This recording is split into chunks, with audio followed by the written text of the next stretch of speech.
Welcome back to the Ancestral Findings podcast. You can almost feel the heat of the stage lights when you look at this postcard. A full ensemble of dancers stands perfectly posed, their sequined costumes catching just the right amount of glare.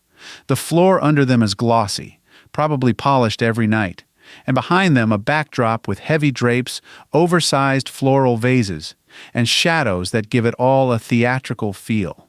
If you've ever walked into a place just before the music starts, when the band's warming up and people are still settling into their seats, that's what this image feels like. The kind of place where perfume hangs in the air, mixed with cigar smoke and the sharp scent of spilled gin.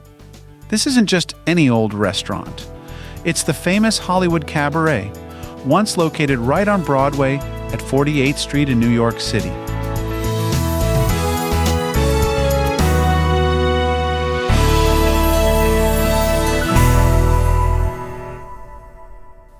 Back when Times Square was crowded with supper clubs, jazz halls, and late-night diners, this place was part of the rhythm of the city. People didn't just come to eat, they came for a show. The kind you dressed up for. The kind you remembered. And this postcard? It's a snapshot of all that frozen in time. So here's what we're looking at. 24 performers, mostly women, standing shoulder to shoulder in front of what looks like a cabaret stage or maybe a lounge room set up for a revue. Their outfits are coordinated, some long and flowing, some shorter and flashier, all of them designed to move with music. You get the sense that these dancers didn't just smile for the camera. They rehearsed, they performed, they hit their marks night after night in heels and heavy fabric under hot lights. And this was normal. For places like the Hollywood Cabaret, dinner and drinks came with a full evening of entertainment. You'd walk in around 8, grab a table with a white tablecloth, order something strong and settle in. Then the lights would dim and the show would begin. Live music, chorus girls, maybe a comedy sketch or a specialty act. A little bit of everything, rolled into one night. Back in the 1930s and 40s, Broadway wasn't just theater, it was nightlife. The streets around Times Square were alive with neon signs, loud horns, and lines of people waiting outside clubs. Supper clubs like the Hollywood Cabaret gave you the feeling that you were part of something big, something stylish. It was noisy, it was crowded, but it had energy. You could walk a few blocks and pass 3 or 4 different venues, each with its own band, its own lineup, its own regulars. Looking at this postcard, you don't just see a group of performers, you see the structure that held the scene together. These dancers weren't famous. There are no names listed, no autographs scribbled across the image.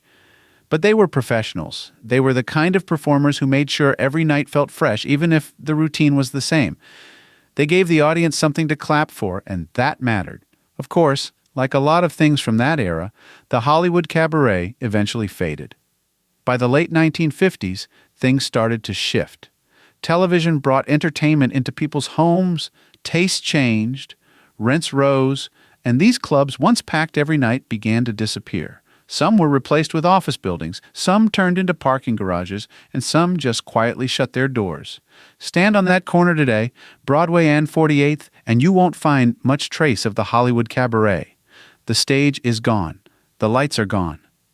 But if you've ever held a postcard like this, you know the past is still there in some small way. What's interesting is the back of this card doesn't tell us anything. No message, no date, no personal note. Just a simple line crediting the photographer, Corman, and the publisher from Milwaukee. It wasn't made for tourists. More likely, it was sold inside the club, maybe near the coat check. Something to tuck into your purse or jacket pocket. A souvenir of a night you didn't want to forget. And that's what I love about it. It's not about a landmark. It's not a building still standing. It's about a moment, a feeling. A scene that was part of a city's heartbeat for decades. That's the kind of thing a postcard can bring back. If you've got a postcard in your collection that tells a story like this, whether it's from a place that's still around or one that's long gone, I'd love to see it. Just head to the contact page on my website and ask for my mailing address.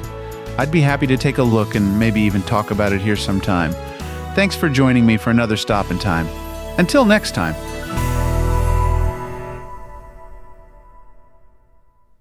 If you've got a hard-to-find ancestor you're stuck on, I'd love to hear about it. Just head over to ancestralfindings.com and click on Contact to send me a message. While you're there, take advantage of our free weekly genealogy lookups. Explore thousands of articles and enjoy hundreds of podcast episodes. We've been helping family history researchers since 1995. And if you're looking for even more, check out our Genealogy Gold Q&A series over on Patreon. Thanks for listening, and as always, happy searching.